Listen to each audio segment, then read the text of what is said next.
शान्ति धोका खाने रहेछ आखिर चिन्तैले लैजाने तिमी घाममा छायो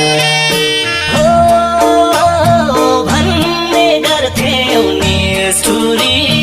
तिमी घाममा छाया आउँदो रहेछ